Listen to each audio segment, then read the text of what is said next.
and welcome to today's lunchtime lesson. We're going to be doing a lesson today about one of the most common words in English, which is the word get.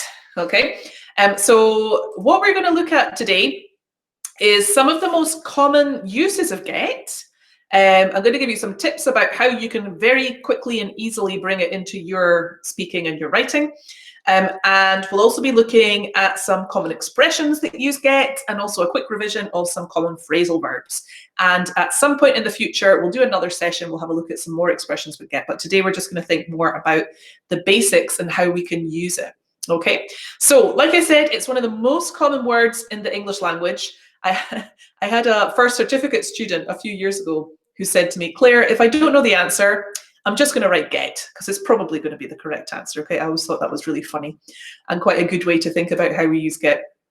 And it's a very tricky word to use because it has lots of different uses, right? And it very, very often substitutes other very common verbs. For example, the verb arrive or the verb receive. And it's also used in informal language. And that means that in spoken English, it's something that you're going to hear all the time, yeah?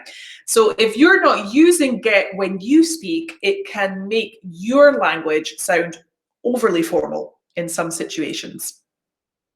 And it can also, of course, cause some problems when you're listening to other people because you won't necessarily understand what they're trying to say. So, like I said, get is used a lot to replace some really common verbs. And here are some examples of what we substitute for get in a lot of normal conversations. Get for the word arrive. Get when we talk about catching or taking transport. Get to mean become. Or get to mean become progressively, like over time. Get to mean receive. And get to mean obtain. Yeah. So of all of these uses, like we've got loads of uses here. Yeah, 6 uses. Let's do a little bit of practice for that. So I've got 6 examples here, and I'd like you to see if you can match them to those functions for me. Okay. So take a second to have a look at the questions here, at the sentences, sorry, and see if you can match them with their functions.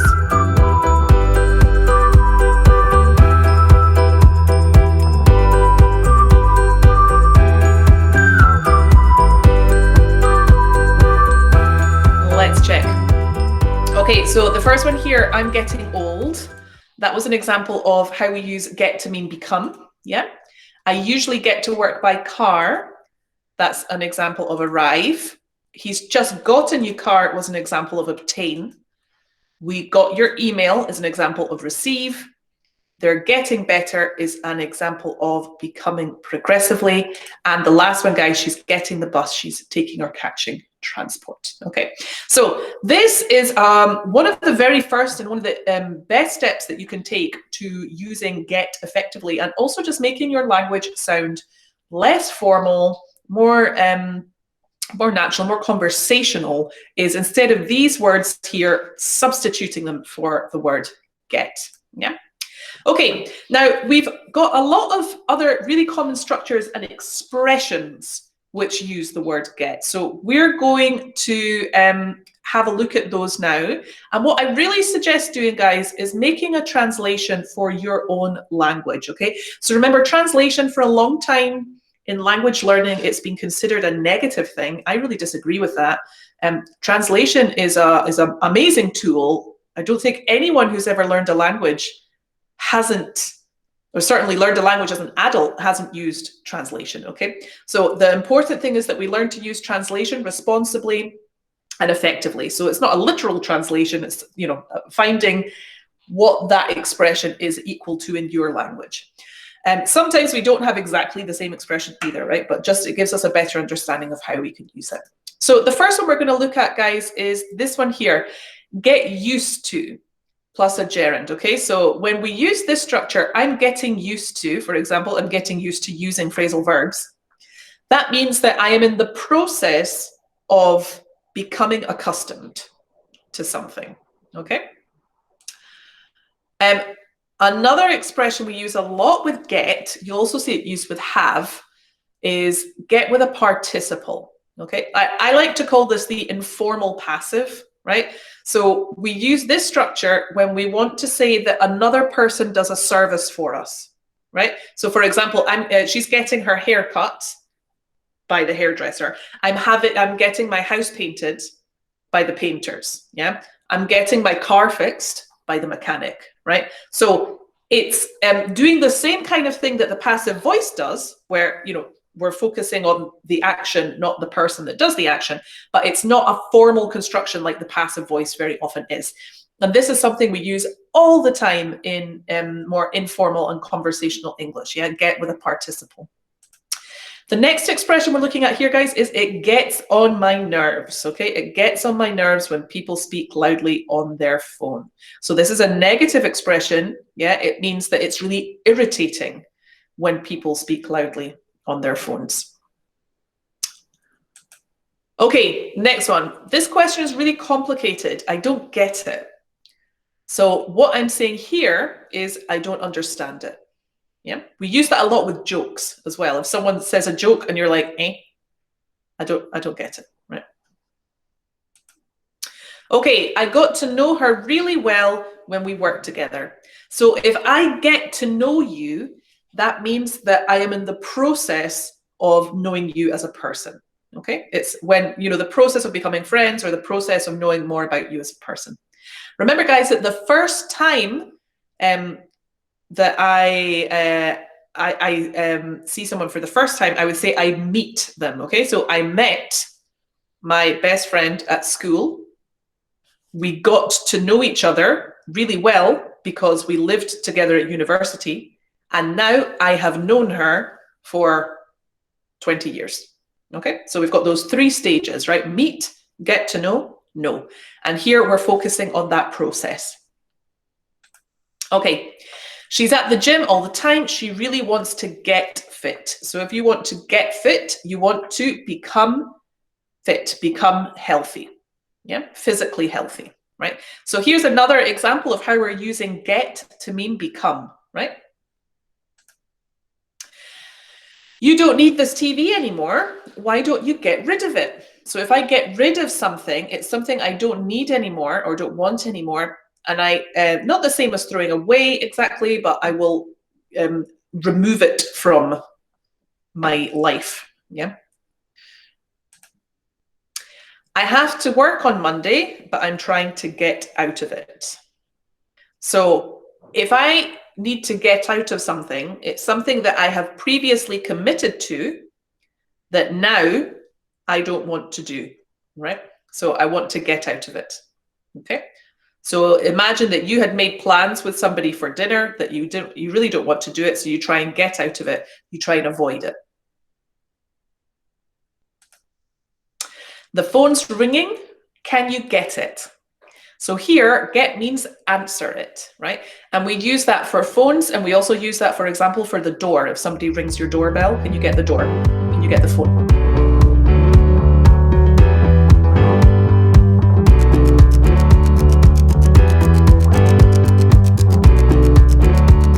Okay, there's also lots of phrasal verbs, guys, that we use with the verb get, right? Really common ones as well. So my next challenge for you is, can you please write a sentence for each one of these phrasal verbs, all right? So you've got get up, get away, get together, get on or get off, and get on with, yeah? I'm going to show you them for a specific context, right? You might have slightly different answers to me. But yeah, give it a go. You can write them in the chat box if you like. So thank you for all of those sentences. They're great. You guys have done slightly different contexts for some of the verbs that I chose, but I'll just go into those now.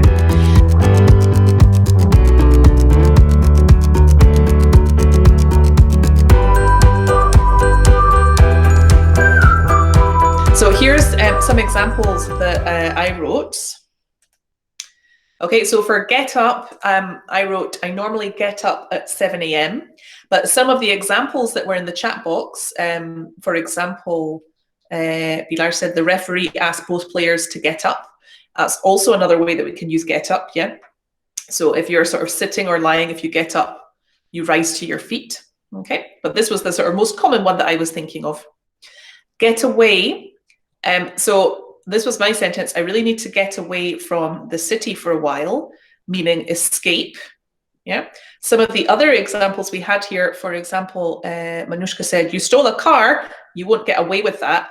Of course you can. That's another way that we use it to mean that if you get away with something that you have, if you did something wrong, like committed a crime, there are no consequences to your actions.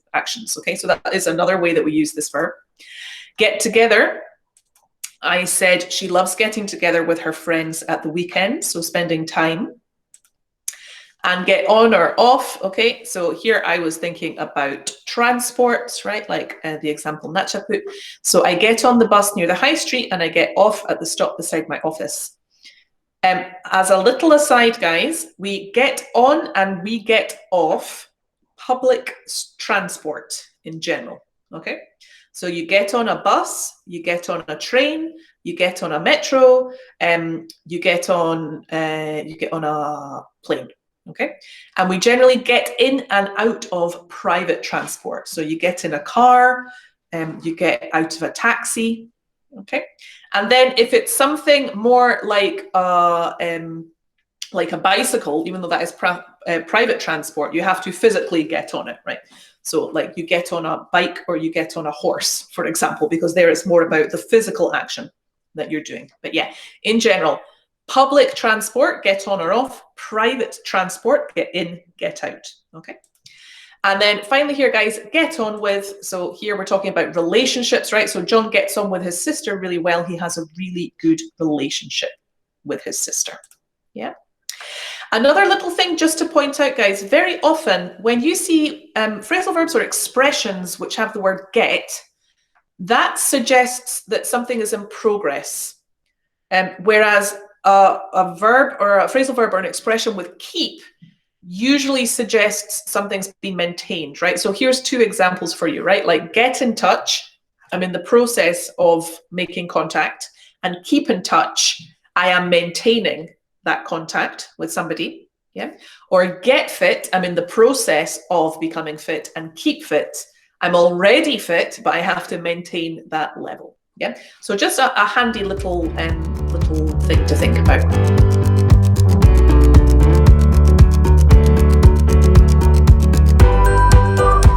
So here is your challenge for this week, right? I want you, wherever possible, when one of those common verbs comes up, so if you remember we had 6 verbs: obtain, arrive, receive, become progressively, and catch or take transport. Of those 6 verbs, if you are speaking or writing informally in English, try and replace them with the word get.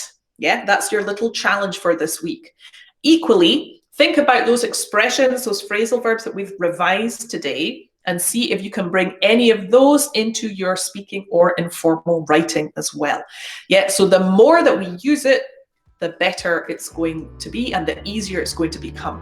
Okay, and like I say, in our next block we'll do another session on more expressions that use get. Okay. But it's such an important one really for your listening and for your speaking, to make you sound more fluent, make you sound more natural, and help you with your understanding as well.